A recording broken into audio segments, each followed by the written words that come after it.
Tuhan Allah Bapa kami yang di surga, kami bersyukur dan berterima kasih kepadamu karena kehidupan yang Tuhan masih percayakan kepada kami masing-masing. Kami berterima kasih ya Tuhan, karena Tuhan mengizinkan kami untuk datang berbakti, memuji dan memuliakan nama Tuhan di dalam keadaan yang suci. Bapa di surga, penuhi, kuasai hati dan pikiran kami dengan roh yang suci, sehingga firman yang kami dengar pada sepanjang sabat yang suci ini memberikan kekuatan, keyakinan dan pengharapan kami semakin teguh, untuk kami hanya bergantung memohon pertolongan daripada-Mu. Ampunkan salah dan dosa kami Bapa.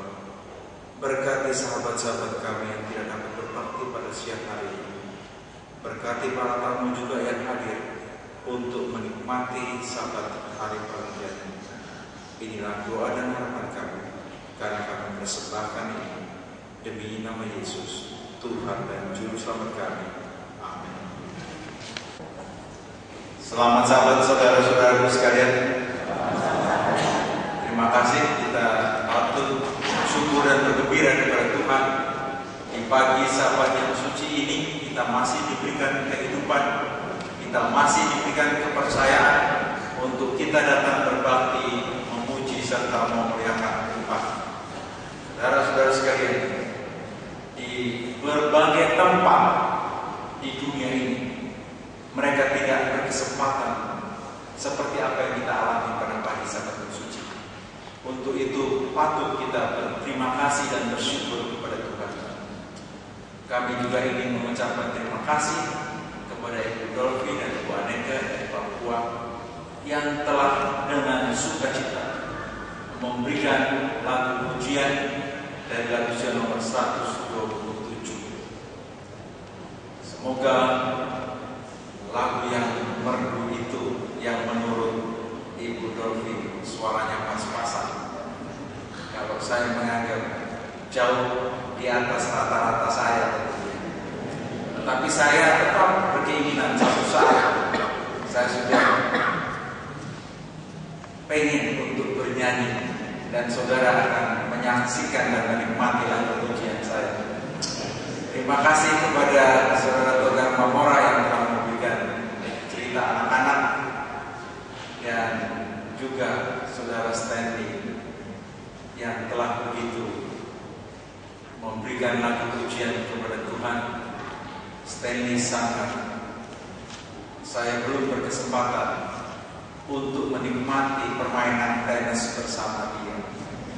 Salah satu hobi saya adalah main tenis. Sering saya harus masuk rumah sakit karena memaksakan diri mau jadi seperti Stanley Sangat, padahal permainan saya hanya pas-pasan saja. Saudara-saudara sekalian,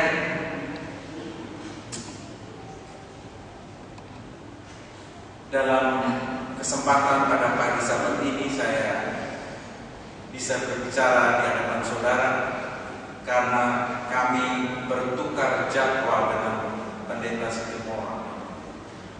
Pada waktu kami menerima jadwal itu, kami katakan, pendeta, maaf, boleh saya tukar jadwal, maju atau mundur terserah. Kalau boleh saya mundur, saya suka untuk mundur saja daripada maju. Yang jadwal sahabat ketiga seharusnya saya, jadwal sahabat kedua Pak Pendeta, jadwal sahabat keempat adalah ketua kita Roni Kesolia. Saya katakan boleh saya mundur. Beliau, saudara Roni tidak mau maju. Kalau begitu ya saya maju, pendeta nanti mundur sahabat ketiga.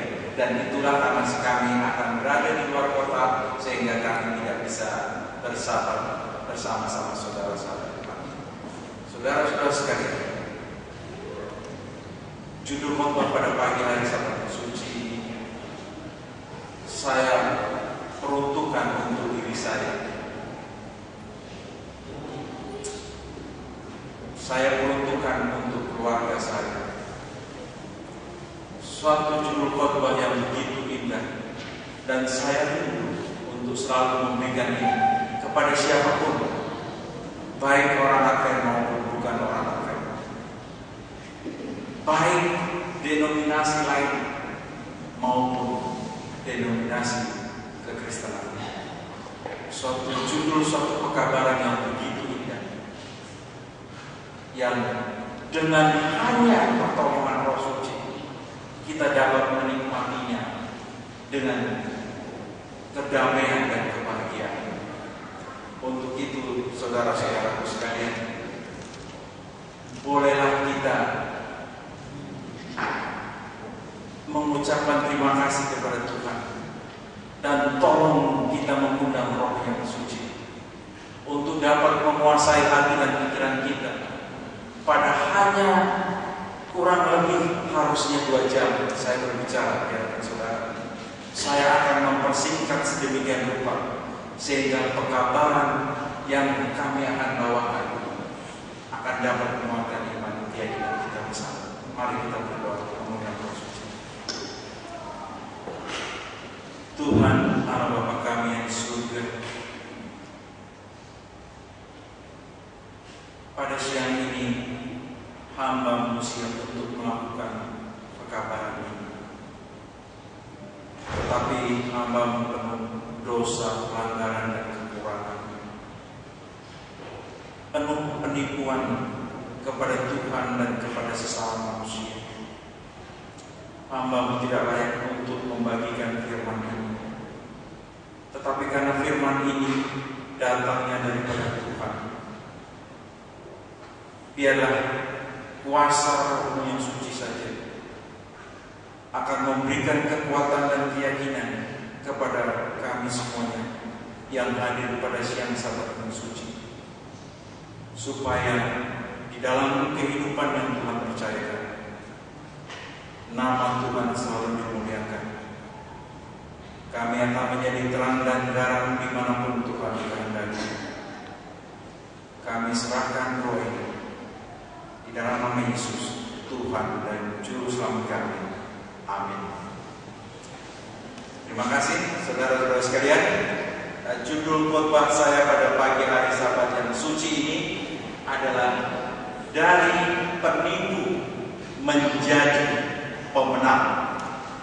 Saya lupa berterima kasih kepada saudara Santu yang sudah memberikan cita rasa yang baik pada PowerPoint ini.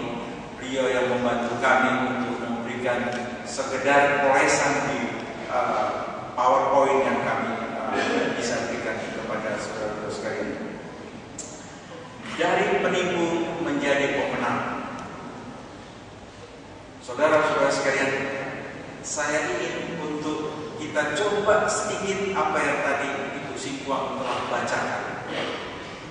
Ayat inti di dalam Kejadian 28 ayat 15. Saudara perhatikan baik-baik.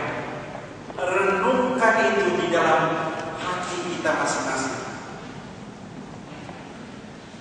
Memberikan suatu gambaran betapa dalam satu saja ayat ini,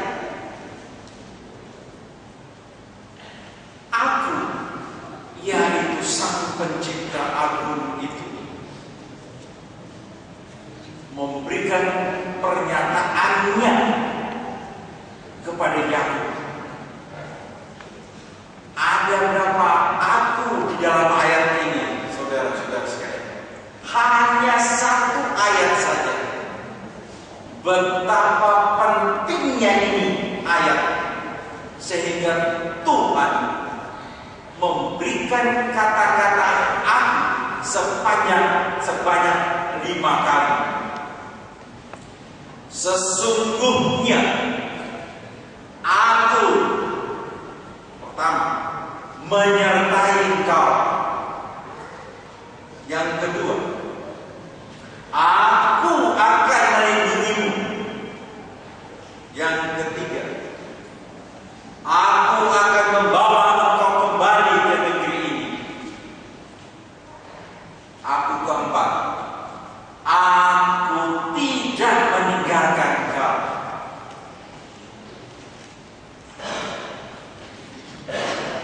Aku kelima,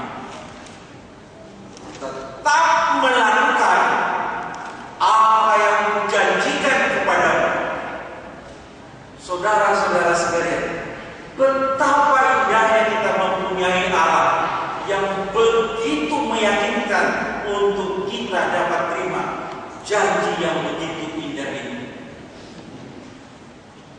Saudara-saudara sekalian, kepada siapa janji ini diberikan?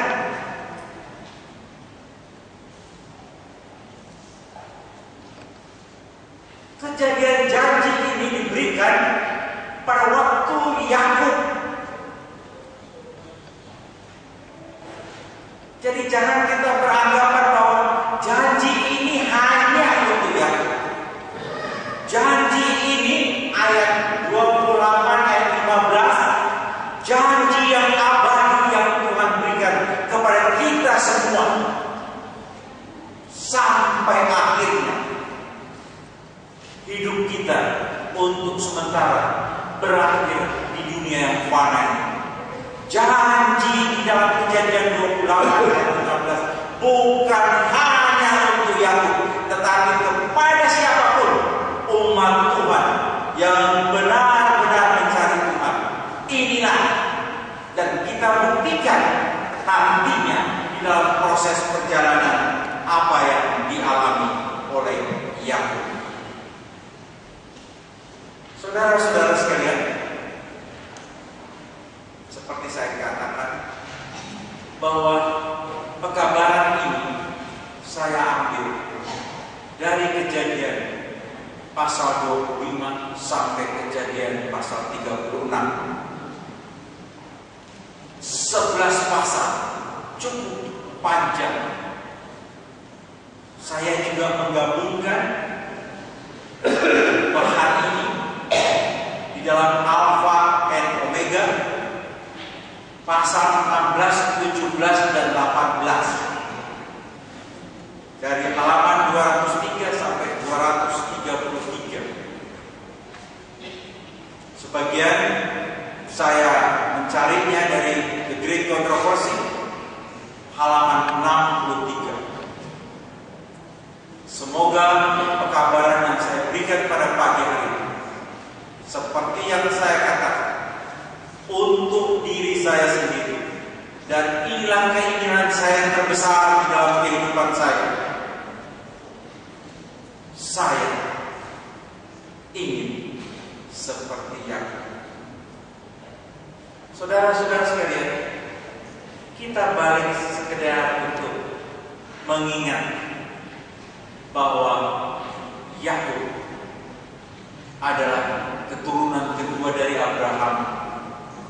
Kita tahu ceritanya, seringlah belajar dan baca Alkitab, sehingga kita akan lebih tahu dan kita akan lebih merasapi betapa tokoh-tokoh di dalam Alkitab ini adalah memberikan inspirasi kepada kehidupan kita masing-masing. Abraham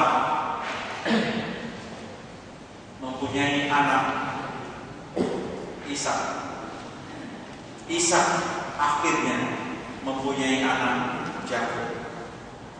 Abraham mempunyai istri 3, Sarah, Hagar, dan Keturah.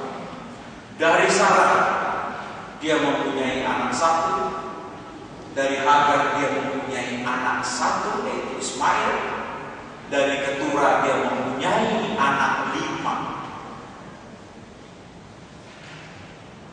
Cerita ini hanya berkonsentrasi kepada sejarah Abraham, Ishak, dan Yakub. Saudara-saudara sekalian, sebagaimana kita tahu, Ishak adalah putra mahkota. Benar, Abraham mempunyai 7 anak dari 3 istri. Tetapi hanya Ishak, satu-satunya anak perjanjian yang dari Sarah, walaupun dia mandul, dia sudah menopause secara kedokteran, tidak mungkin lagi akan mempunyai keturunan. Tetapi apabila Allah mengatakan, apapun pasti jadi. Saudara-saudara sekalian, benar, Ishak akhirnya mendapat jodoh seorang wanita dari keturunan keluarganya bernama Ribka. Saudara-saudara sekalian, apa yang dialami oleh ayahnya Abraham tidak diteruskan oleh Ishak.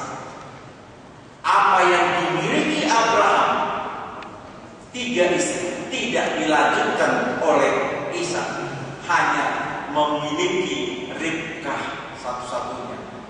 Dalam usianya yang ke-40 mereka menikah. Saudara-saudara sekalian, kalau kita telusuri sejarah Ishak dan Ribka, tantangan di dalam keluarganya cukup berat. Wanita yang cantik ini mandul 20 tahun lamanya. Ishak tidak dikawinai anak, sedangkan Ishak selalu mendapatkan suatu keyakinan dari ayahnya Abraham bahwa keturunannya nantinya akan menjadi bangsa yang besar. Saudara-saudara sekalian, 20 tahun menanti, Ishak tidak goyang oleh alat yang lainnya untuk supaya mempercepat memiliki anak. Dengan tekun, saudara, boleh baca di dalam kitab Kejadian. Dengan tekun Ishak mendoakan istrinya. Dengan tekun Ishak percaya bahwa Tuhan pasti memberikan. Saudara-saudara sekalian, akhirnya setelah 20 tahun Ribka pun mengandung. Betapa gembira seorang ayah demikian menyaksikan nantinya dia akan mendapatkan keturunan.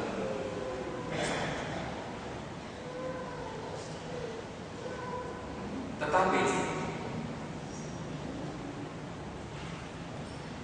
perjalanan kehamilan itu tidak mulus. Ribka sangat menggebu-gebu untuk memiliki keturunan. Tetapi apabila keturunan itu diberikan kepadanya, maka sekaligus Tuhan memberikan bayi kembar di dalam kandungannya. Dan anehnya, bayi kembar laki ini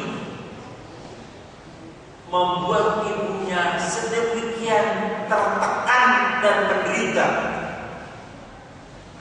sehingga Ribka pun sampai mengatakan, apa gunanya aku hidup dan apa gunanya aku akan mendapatkan anak kalau hidupku demikian sakitnya di dalam mengandungnya.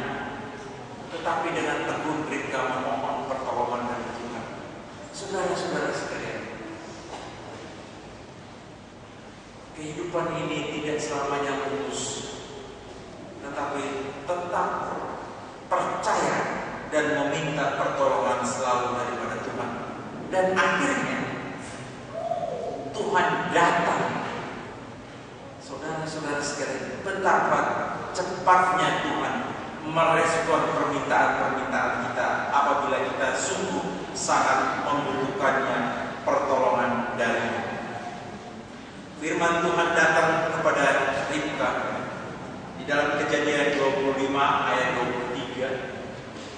Sudah diberitahukan bahwa 2 bangsa dalam kandunganmu dan 2 suku bangsa akan berpecah dari dalam rahimmu. Suku bangsa yang satu akan lebih kuat dari yang lain, dan anak yang tua akan menjadi hamba kepada yang muda. Saudara-saudara sekalian, Kejadian 25 ayat 23 ini ada kata-kata daripada Tuhan. Inilah yang diberikan jawaban kepada Ribka bahwa anak di dalam kandunganmu itu yang muda akan menjadi lebih superior daripada yang tua. Dan apa yang terjadi? Tidak pernah meleset apa yang Tuhan katakan. Dan benar yang terjadi itu adalah kembar, yaitu Esau dan Yakub. Saudara-saudara sekalian, saya persingkat. Esau adalah anak pertama, Yakub anak kedua. Tetapi kalau kita mempelajarinya, kenapa sampai Esau kehilangan hak kesulungannya? Itu karena memang dia tidak menghargai hak kesulungan itu. Zaman dahulu hak kesulungan itu mempunyai suatu advantage, sesuatu keuntungan yang lebih daripada anak yang tidak sulung, secara status dan secara harta pembagian warisan. Tetapi yang disebut anak kesulungan, anak sulung, mempunyai tanggung jawab kerohanian yang begitu berat. Esau menganggap menjadi anak sulung itu suatu beban. Dia lebih mementingkan kesenangan pribadinya, ya, daripada menuruti orang tuanya, apalagi Tuhannya. Dia memilih hidup untuk mengawini orang-orang kafir yang tidak seiman dengannya. Inilah latar belakang kenapa akhirnya walaupun dilakukan suatu upaya penipuan yang dilakukan oleh Yakub, tetapi dari sisi kehidupan orang tuanya sudah melihat bahwa siapa yang menghargai hak kesulungan di antara Esau dan Yakub. Ishak tahu bahwa Esau anak pertama, dia sangat menyayangi Esau. Esau seorang pemberani, ya. Esau lebih membuatnya bahagia. Karena apa? Karena dia senang untuk berburu dan memberikan hasil buruannya kepada anaknya. Ishak anak bapak, anak manja, anak satu-satunya dari ibunya Sarah. Sedangkan Ribka sangat menyayangi Yakub, karena Yakub benar-benar anak manis dan anak yang benar-benar berpikir untuk masa depan dan jangka panjang. Dan suka tinggal di rumah membantu ibunya di dapur dan menghargai serta sangat menginginkan hak kesulungan. Saudara-saudara sekalian, Yakub sungguh sangat ingin. Dan saudara ingat bahwa karena keteledorannya Esau, dia menjual hak kesulungannya hanya dengan secangkir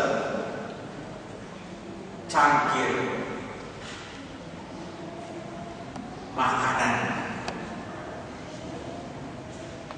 Bukan cuma berkata-kata, dia mengakui menjual hak kesulungan kepada Yakub, tetapi dia melakukan itu dengan sumpah. Saudara-saudara sekalian, betapa apa yang tadi saya gambarkan di depan, betapa Esau tidak menghargai arti daripada hak kesulungan itu.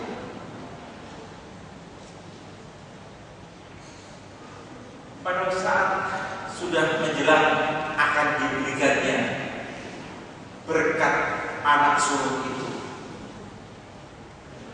dengan cara yang sungguh cara manusia.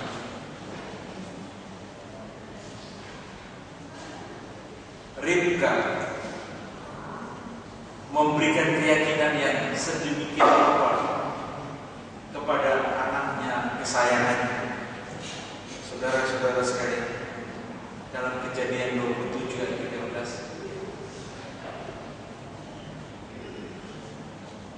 13, Ribka mengambil alih potensi risiko dan potensi kutuk yang akan dialaminya dan dialaminya oleh Yakub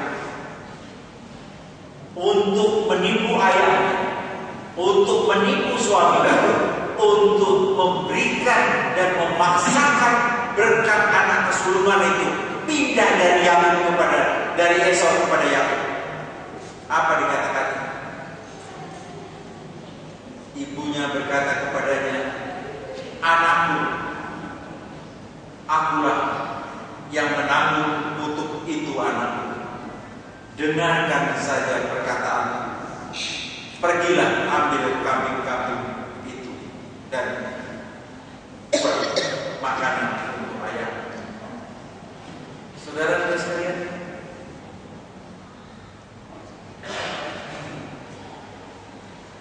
ibunya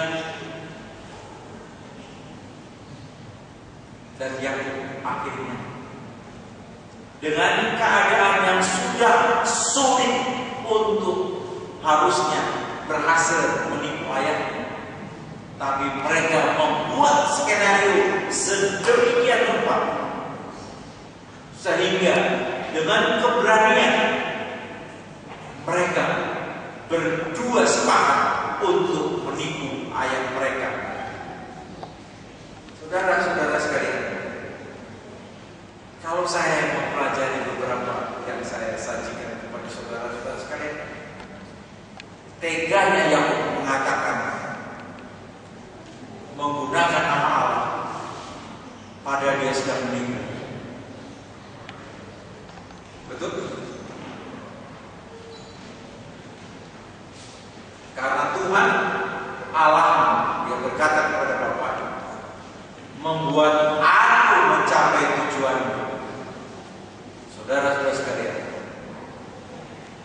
marilah kita di dalam menyebut nama Allah, di dalam menggunakan statement Allah, berlebih berhati-hati di posisi apakah kita melakukan itu di dalam kehidupan kita, di dalam kehidupan kita. Yakub, saudara, di depan ayahnya dan di depan Tuhan, demi Tuhan Allah. Saudara-saudara sekalian, akhirnya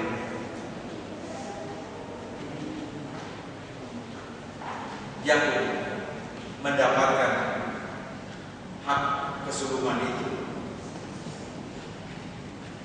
Apabila sudah mendekat untuk akan diberikan saat-saat yang paling mendebarkan bagi Yakub untuk datang dekat kepada ayahnya,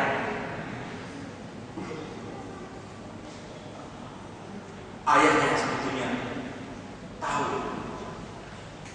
bahwa yang datang adalah bau badan dan pakaian Yakub. Saudara-saudara sekalian,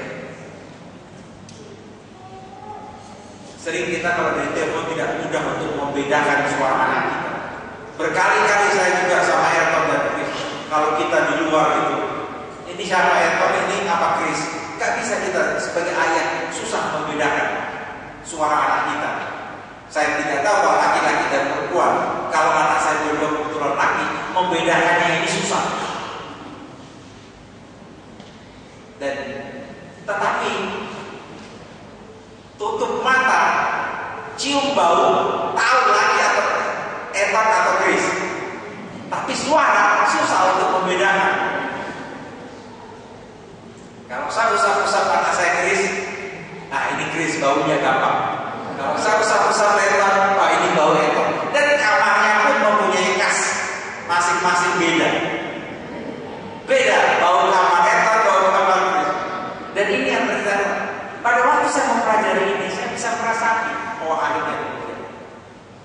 Dan saudara-saudara sekalian, akhirnya Allah melalui Isa memberkati Yakub. Allah akan memberikan kepada embun yang dari langit dan tanah-tanah itu di bumi dan gandum serta anggur berlimpah-limpah. Bangsa-bangsa akan takluk kepadamu dan suku-suku bangsa akan sujud kepadamu. Jadilah tuan atas saudara-saudaramu dan anak-anak ibumu akan sujud kepadamu. Siapa yang mengutuk engkau, terkutuklah ia, dan siapa yang memberkati engkau, diberkatilah ia. Saudara-saudara sekalian, inilah berkat yang sudah ada pada Yakub. Dan saya persingkat, akhirnya tentunya Esau juga meminta berkat daripada Tuhan, dan Esau sungguh sangat dendam kepada Yakub atas perbuatan yang dilakukannya. Saudara-saudara sekalian, cerita Yakub intinya hanya dua yang terpenting. Dalam malam perjalanannya meninggalkan keluarganya, bapak, ibu, dan abangnya, dengan kegembiraan yang dia alami. Saudara-saudara sekalian, Yakub anak rumah, belum pernah dia pergi jauh dari pekarangan rumah orang tuanya. Sekarang setelah orang tuanya mengatakan kepadanya, pergi, abangmu sangat marah kepadamu karena hak keseluruhan dan hak berkat itu telah kamu ambil daripadanya. Pergi ke paman Laban. Saudara-saudara sekalian, saya bisa membayangkan betapa Yakub ini anak rumahan yang penakut sekali. Dia harus berjalan beratus mil untuk sampai ke rumah pamannya Laban. Saudara-saudara sekalian, kegundahan apa yang ada di dalam hati, kecemasan apa, ketakutan apa yang ada di dalam kehidupan. Dia masih berstatus penipu dulu. Nyonya Boy mengatakan, di malam kedua perjalanan yang panjang dan melelahkan ini, dia kecapean dan harus beristirahat. Dia mencari suatu lokasi yang aman untuk dia tidur, dan dia mencoba mencari bantal, yaitu sebuah batu, untuk bisa meletakkan kepalanya untuk dia tidur. Saudara-saudara sekalian, Tuhan selalu ingin untuk datang menyelamatkan kita kapanpun dan bagaimanapun situasi kehidupan kita maupun kerohanian kita. Saudara-saudara sekalian, Yakub masih penipu, tetapi janji yang begitu indah yang Tuhan berikan kepada Yakub melalui mimpi tangga dari tempat dia tidur sampai ke surga. Yesus berada di samping Yakub. Malaikatnya turun naik untuk selalu menolong umat-umat Tuhan yang merasa kesepian dan tidak dapat berbuat sesuatu apapun di dalam kehidupan ini. Saudara-saudara sekalian, carilah waktu sehingga kita ini sangat dan sangat membutuhkan kehadiran Tuhan, walaupun kita sedang tertidur sekali, Tuhan ada di samping kita. Janji yang begitu indah diberikan Tuhan kepada Yakub. Akulah Tuhan Allah Abraham, nenekmu, dan Allah Ishak. Tempat engkau berbaring ini akan kuberikan kepadamu dan kepada keturunanmu. Keturunanmu akan menjadi seperti debu tanah banyak, dan engkau akan terbang ke sebelah timur, barat, utara, dan selatan. Dan olehmu serta keturunanmu semua kaum di bumi akan mendapat berkat. Ayat 15 inilah yang saya kutip menjadi ayat inti karena ini akan relevan untuk kita masing-masing.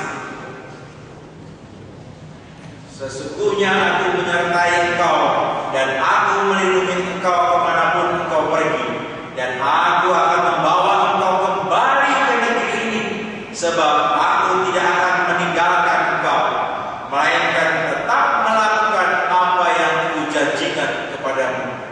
Saudara-saudara sekalian, dan seketika pada waktu Yakub terbangun, menyadari bahwa Tuhan ada di sampingnya.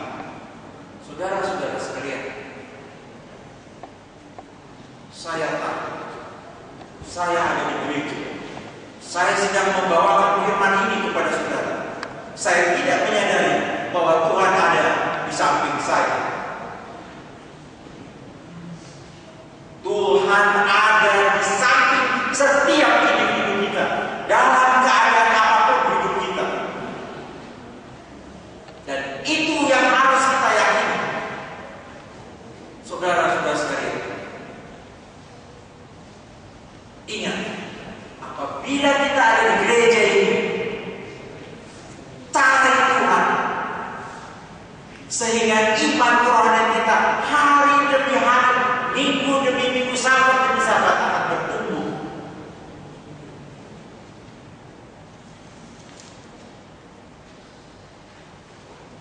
Dan apa yang dia lakukan kepada abangnya, akhirnya dia harus menerimanya itu sebagai imbalan atas kelakuan penipuannya. Dia harus ditipu untuk pertama kali 7 tahun bekerja untuk mendapatkan istri yang sangat dia kasihi. Pandangan pertama, pertemuan pertama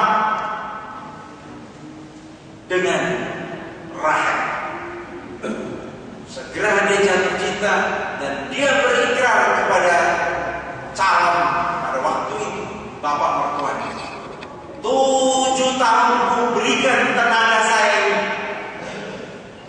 untuk mendapatkan Rahel anak. Tetapi yang diberikan Lea. Kamu yang setelah itu diberikan setelah 7 hari, 7 tahun lagi kamu harus bekerja untuk mendapatkan Rahel. Saudara-saudara sekalian, inti yang saya ingin memberikan pelajaran, apabila kita ada pelanggaran, apabila ada dosa, apabila ada hal-hal yang kita telah lakukan kepada Tuhan dan kepada sesama manusia,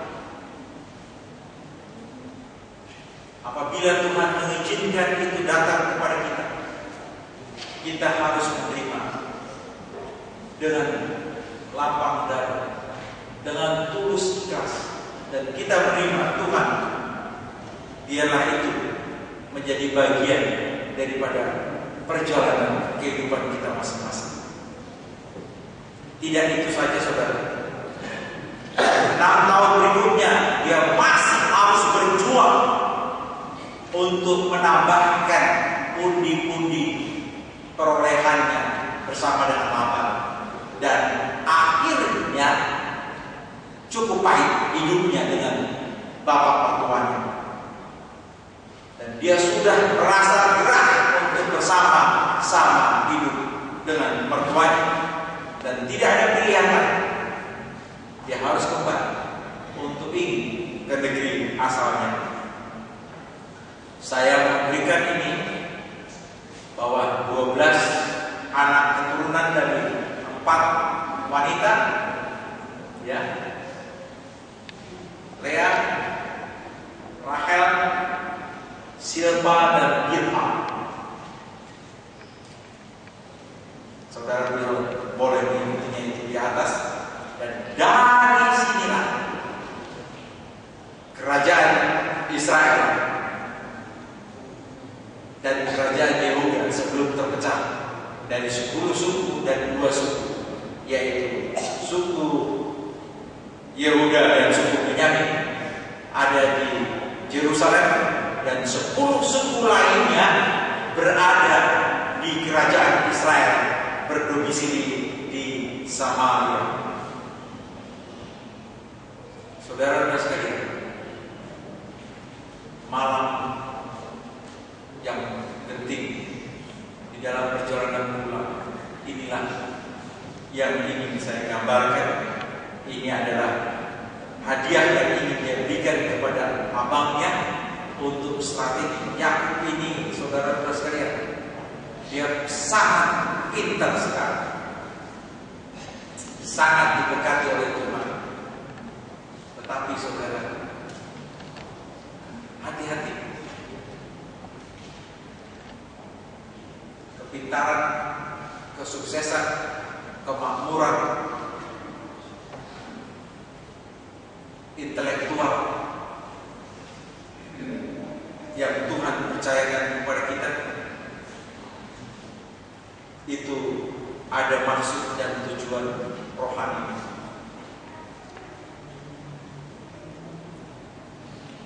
Tuhan tidak mengizinkan satu titik dosa yang kita masih sayangi di dalam kehidupan kita untuk mencapai Yerusalem.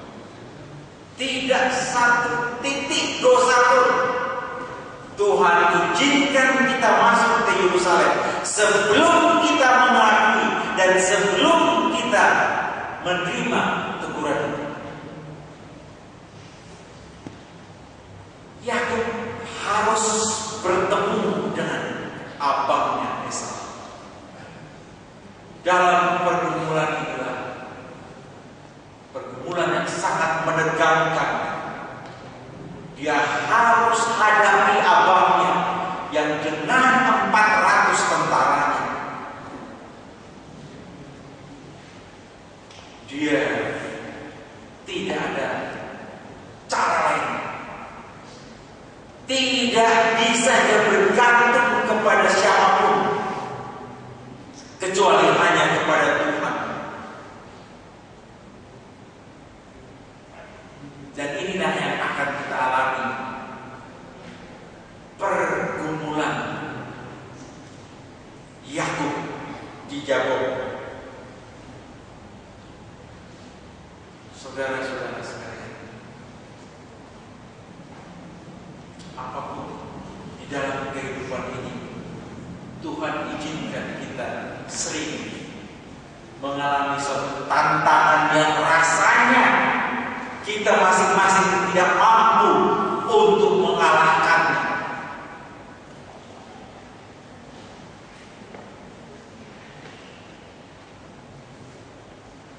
Pergumulan Yakub dengan Yesus di tepi sungai Yabok pada malam hari akan menggambarkan suatu perjuangan dan pergulatan iman kerohanian kita masing-masing. Individu lepas individu, saudara-saudara sekalian. Tidak ada ayah yang mampu untuk berjuang memperjuangkan anak. Tidak ada istri yang mampu Saudara-saudara sekalian, kita harus berjuang untuk bergulat di dalam kehidupan kita masing-masing. Yakub bergulat dan bergulat untuk tidak mau melepaskan siapa lawannya pada malam hari, sampai pagi menjelang tiba. Dia mengatakan, aku tidak mau melepaskan engkau sebelum kau memberkati aku. Saudara-saudara sekalian, jangan pernah melepaskan Tuhan di dalam kehidupan kita yang warna ini.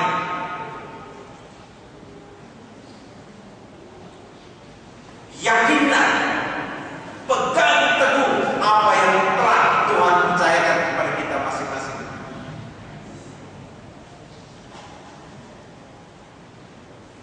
Saudara menganggap, atau kita menganggap seperti yang saya katakan di sini, setelah Yakub memenangkan malam pergumulan di tepi sungai Yakub, maka namanya dirubah menjadi Israel, sebab engkau telah bergumul melawan Allah dan manusia, dan engkau memenang. Saudara-saudara sekalian,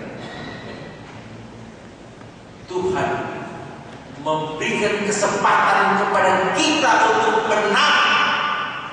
Tuhan tidak pernah dikalahkan, saudara. Di dalam perjalanan Tuhan memberikan dia mengalah kepada manusia di jalanan Via Dolorosa untuk menuju Bukit Tengkorak. Yesus menghadapi kematian di atas kayu salib. Sepertinya dia dikalahkan oleh manusia pada zaman Yesus ada di dunia ini. Yesus memberikan kemenangan kepada manusia justru karena dengan kematiannya kita dapat diselamatkan. Saudara-saudara sekalian, setelah dia bergumul dan dia mendapatkan berkat dari Tuhan. Dalam Alfa dan Omega jilid 1 halaman 228, Yakub telah menerima berkat yang telah menjadi kerinduan jiwanya. Dosanya sebagai penipu telah diampuni. Krisis dalam hidupnya telah berlalu. Kebimbangan, kecemasan, penyesalan telah menjadikan hidupnya getir. Saudara-saudara sekalian, kebimbangan, kegelisahan, kegetiran di dalam hidup ini sering mengganggu pertumbuhan kerohanian kita. Saya pernah 3 kali di MRI punggung saya. Setiap kali saya datang ke dokter, saya tidak nyatakan bahwa apa yang saya sudah tahu.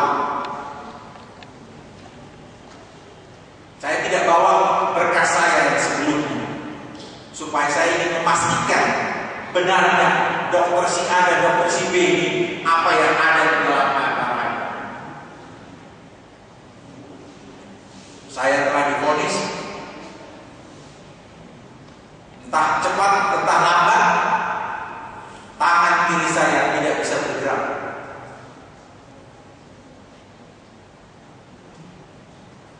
Kalau operasi, resikonya lumpuh atau mati. Saudara-saudara sekalian, saya mengambil sikap untuk saya terima kelumpuhan kiri saya. Saya masih bersyukur Tuhan, tidak kanan saya diberikan karena saya masih bisa maintain sekarang. Kalau kiri hanya lempar bola, servis. Saya masih kanan, saya masih bergembira, saya masih bisa berenang, saya masih bisa beraktivitas. Saya bersyukur. Saudara-saudara sekalian, di balik setiap apapun yang kita derita,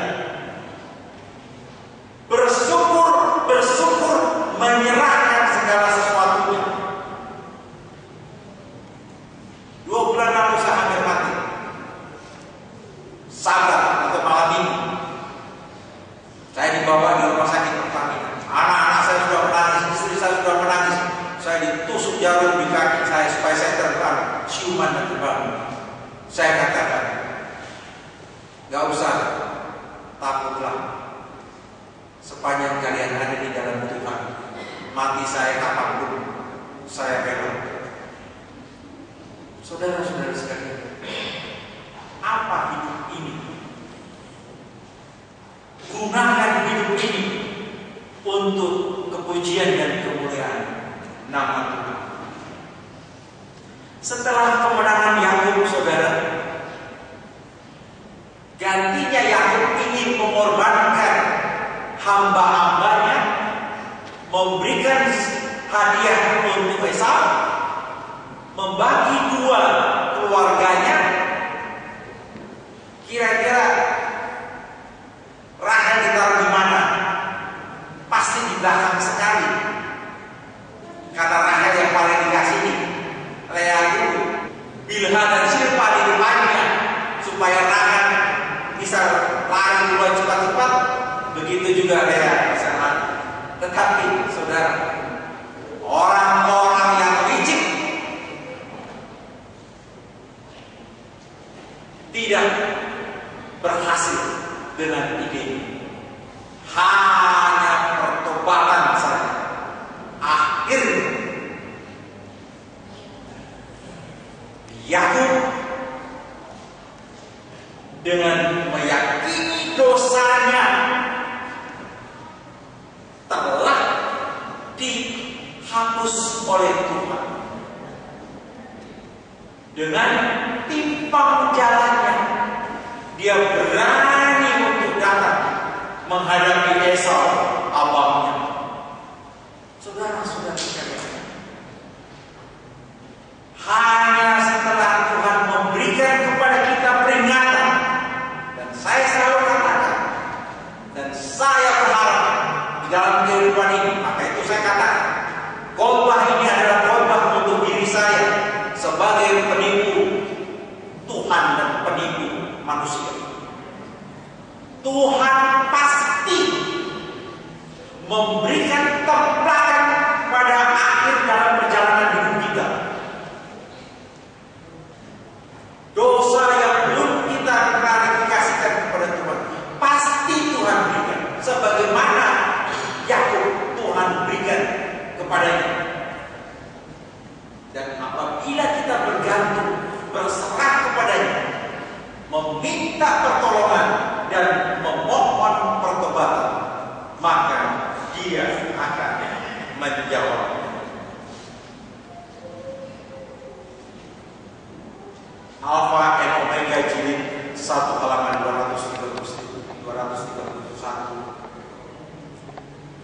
Andai kata Yakub tidak lebih dulu bertobat daripada dosa, di mana yang telah mengambil hak keseluruhan itu dengan tipu daya, Allah tidak akan mendengar doanya, atau dengan penuh rahmat menyelamatkannya hidupnya. Koma, ini yang saudara, ini yang kita perhatikan. Demikian pula di dalam masa kebajikan. Jikalau umat Allah masih mempunyai dosa yang belum diampuni, dan dosa itu muncul di hadapannya, sementara mereka tertekan oleh rasa takut dan susah, mereka akan dikalahkan, putus asa akan merusakkan iman mereka, dan mereka tidak mempunyai kepercayaan lagi untuk meminta kelepasan daripada Allah. Tetapi sementara mereka dipenuhi oleh suatu perasaan yang dalam akan ketidaklayakan kita, mereka tidak lagi mempunyai dosa yang bersembunyi. Dosa-dosa mereka dihapuskan oleh darah tebusan Kristus, dan mereka tidak akan dapat mengingatnya lagi. Saudara-saudara sekalian, apabila kita setelah mempelajari pelajaran yang di Betel, di malam yang sunyi penuh penderitaan, di Jabok sebelum dia harus menemui abangnya Esau, dua tempat yang begitu penting dan sangat-sangat memilukan dalam perjuangan ini. Yakub diberikan keyakinan kepada Tuhan bahwa melalui keturunannya semua bangsa akan mendapatkan berkat. Alfa dan Omega jilid 1 halaman 233. Semua orang yang mau berpegang kepada janji-janji Allah, sebagaimana halnya Yakub berpegang kepada janji Allah dan bersungguh-sungguh serta tabah seperti dia, akan berhasil sama seperti yang telah berhasil. Tetapi mereka yang tidak mau meninggalkan setiap dosa dengan sungguh-sungguh mencari berkat-berkat Allah, tidak akan pernah memperoleh. Saudara-saudara sekalian, doa saya kepada Tuhan,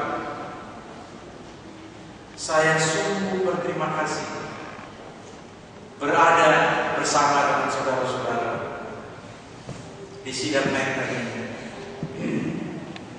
Sejak kedatangan saya tahun 79 sampai sekarang, saya berada bersama-sama dengan saudara di sidang Menteng. Saya berterima kasih selalu kepada Tuhan memberikan keluarga, istri, anak-anak, anak mantu dan cucu. Saudara-saudara sekalian, saya berterima kasih kepada saudara yang sudah bersama-sama dengan kita di sidang ini. Banyak kesulitan, kesusahan, dan tantangan yang kita masing-masing hadapi. Jangan cemas, jangan takut.